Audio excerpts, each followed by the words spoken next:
Thanks so much for being with us here on Atlanta News First Plus. I'm Joy Limnacker, and taking a look at some of the top stories that we're following.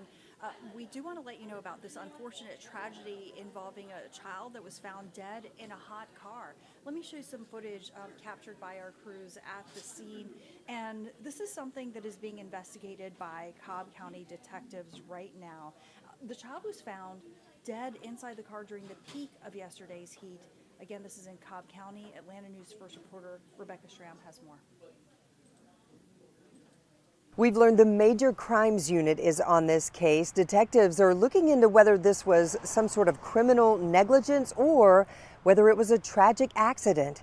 Here's what we've learned about what happened. Police got the call at about 10 till 7 yesterday evening to respond to Wanda Circle, which is in unincorporated Cobb County near where Windy Hill meets Austell Road. When officers arrived, they learned that someone discovered a child had been in a car for an extended amount of time. And if you were outside yesterday afternoon and evening, you know it was about 90 degrees, perhaps much hotter inside that car, depending on whether the windows were up.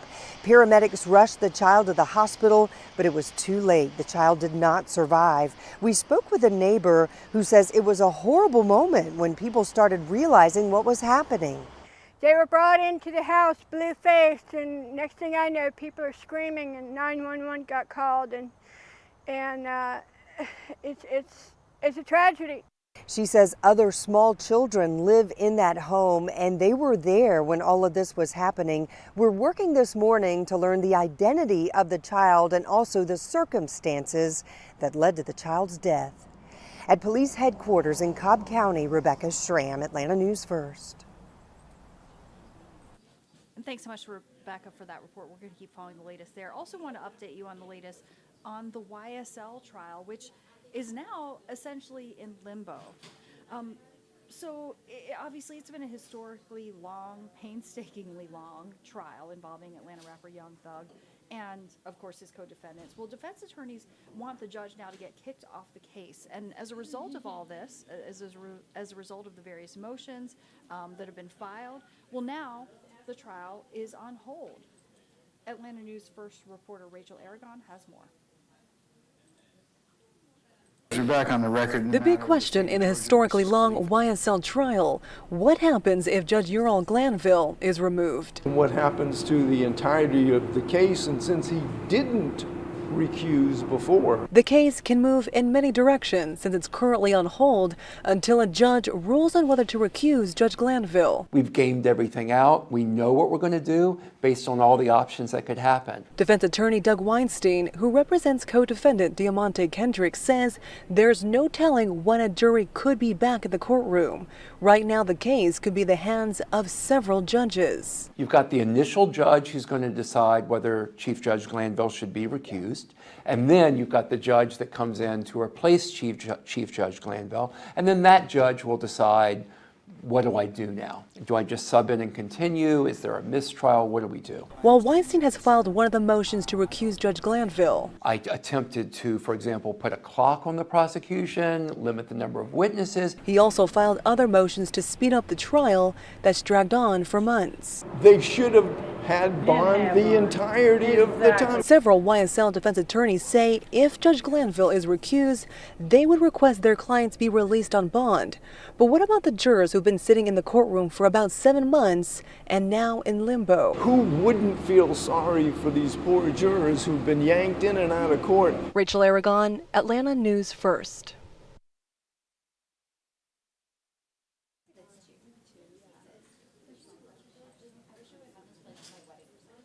All right, you know what? It is the 3rd of July, and everybody is traveling for the 4th of July. Actually, right now on Metro Atlanta roads, AAA is projecting record-setting numbers. You're definitely not going to be alone if you're hitting the roads this holiday. A lot of you, of course, setting out for a long 4th of July holiday. And, when I was coming in this morning, I didn't experience a lot of traffic, thankfully. No more than normal, I should say, because it is Atlanta. But Atlanta News First Don Shipman is with the first look breaking news tracker in DeKalb County along 85 with a look at traffic there. You're going to be with lots of your friends today. AAA saying that some 61 million Americans will travel by car. So they say your best bet is to start early.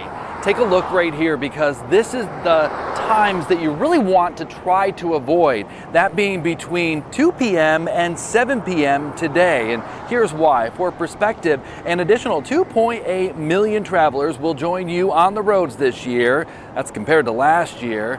And a new record for air travel too. AAA projecting nearly 6 million people will fly.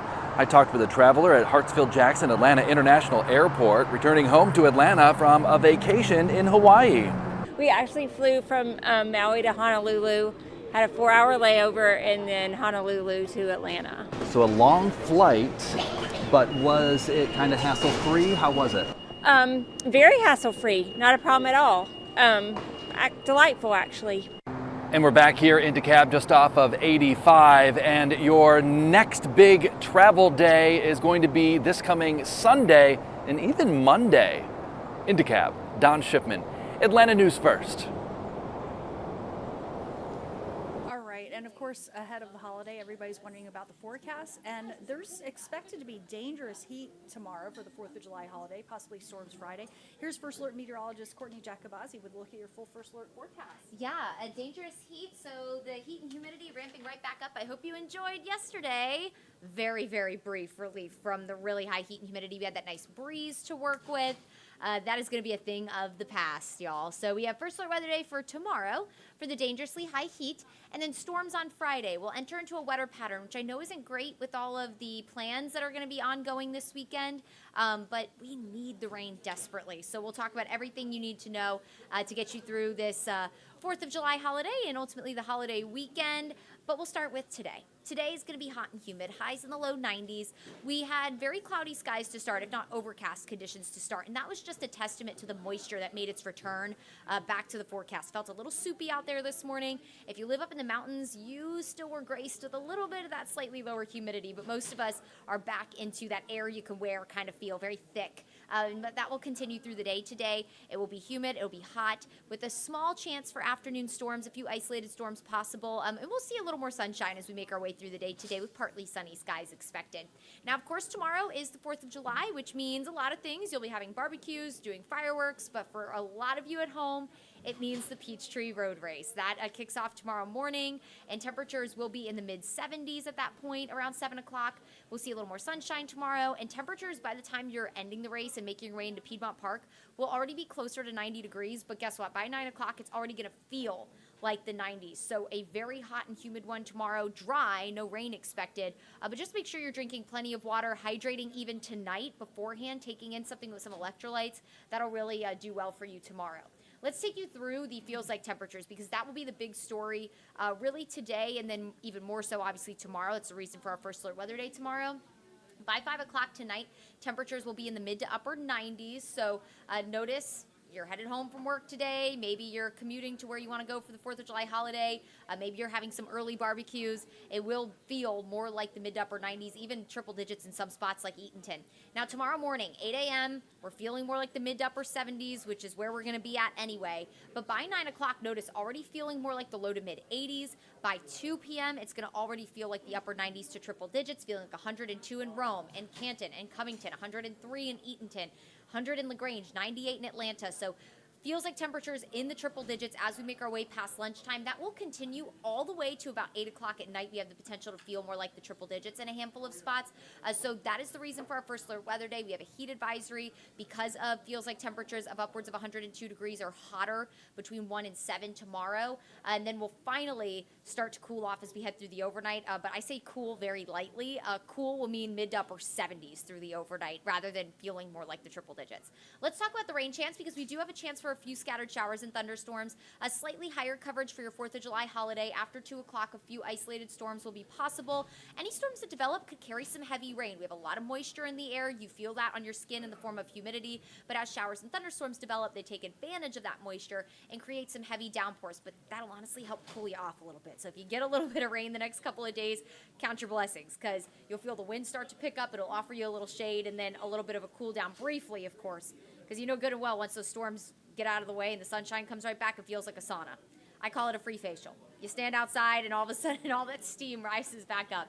As we head into 5 o'clock tomorrow evening for your 4th of July holiday again, we'll have the chance for a few isolated storms. And then as we head past sunset, so as you're starting to shoot off some fireworks, we'll have the chance for a few storms, especially from Atlanta off to the south as we make our way into Thursday night. Friday morning, mostly dry. We could have a few storms generate up in the mountains. The mountains kind of offer their own lift, so they can sometimes generate showers even in the early morning hours, and we'll be watching for that. But Friday, we do continue our first alert weather day because of this. Widely scattered showers and thunderstorms. Looks like a pretty rainy night on Friday, so if you have any plans Friday afternoon and evening, just be sure that you have a way to receive information, forecast information, as if storms are in your area. The First Alert Weather app, a really good tool for that because widely scattered showers and thunderstorms are expected to develop as we wait for a cold front to try to move through. And I say try because it's going to approach and move very slowly, which will just keep us unsettled through the weekend. But as of right now, it looks like Friday will be the rainiest day with widespread rain and storms after 2 o'clock, and that will continue into the evening hours. No severe weather expected, but storms could carry some heavy rain, gusty wind, and of course frequent lightning. So 30-30 rule important this weekend.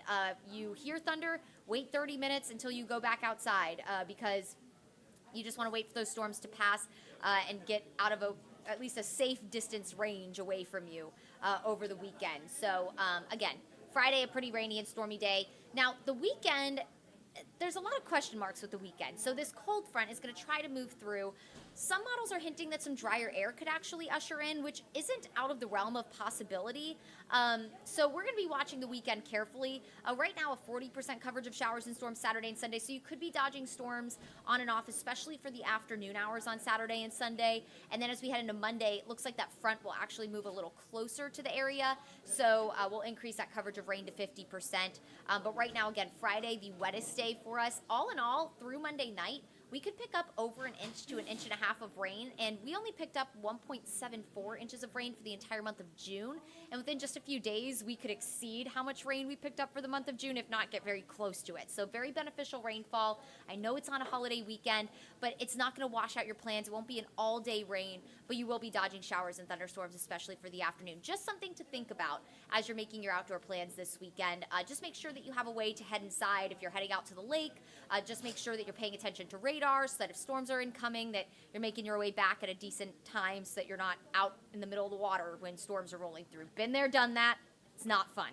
The water feels like needles hitting your face when rain is falling down and you're trying to get back to shore when a storm rolls in over the lake or the river. All right, let's take you to that First Alert 7-day forecast. So today, low 90s, feeling more like the mid to upper 90s with isolated afternoon and evening thunderstorms. First alert weather day tomorrow for the really high heat and humidity. 95 for a high temperature, but it will feel more like the triple digits through a majority of your afternoon into the early evening. So take breaks.